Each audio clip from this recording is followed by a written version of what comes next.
Dana is making a toroid for one of her toroidal donut teapots.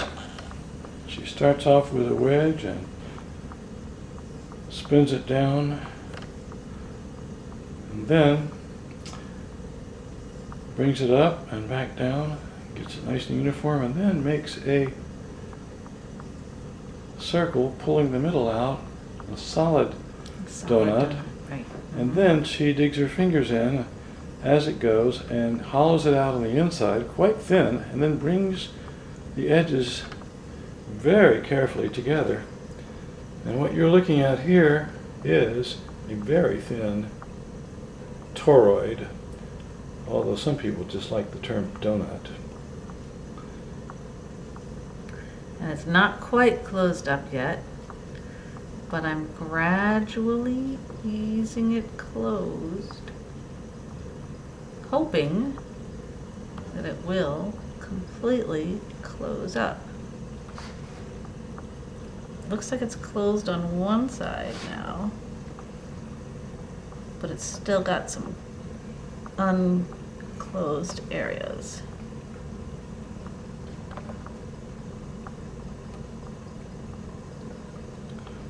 Now the walls on this toroid are probably a little bit less than 1/8 of an inch. Closer. No, they're not quite that thin. They're roughly they're a 1/8 little of an heavy. inch. Very thin. No. But it's quite a feat to make something like this.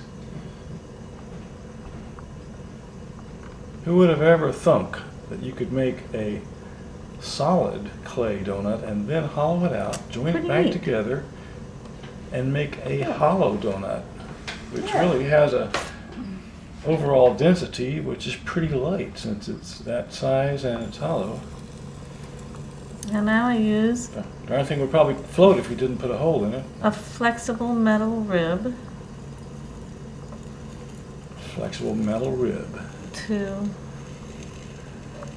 round this top and close this off more cleanly.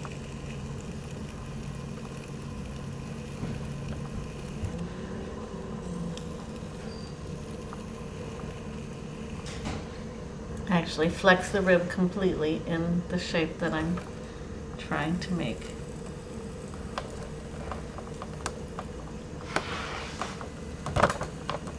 And I need it to be symmetrical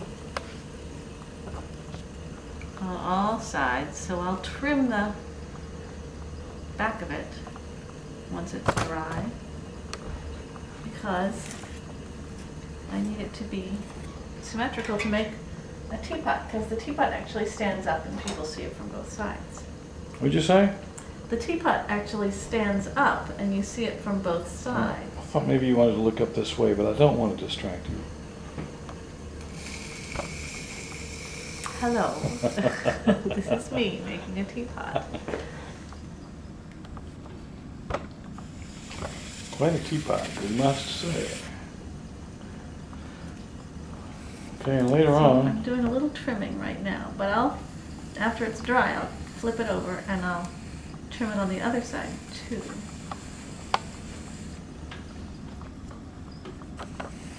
and then will you let it dry before you cut the spout hole? Yes. I'll let it get leather hard. Leather hard. And I have to throw the spout and I have to throw the base. And then I'll cut the holes and I'll turn it into something like one of these.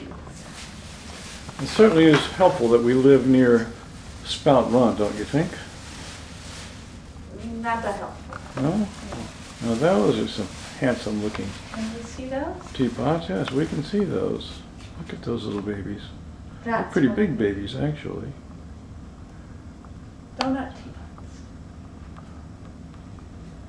You know, and there is the smiling potter. Yes. Okay.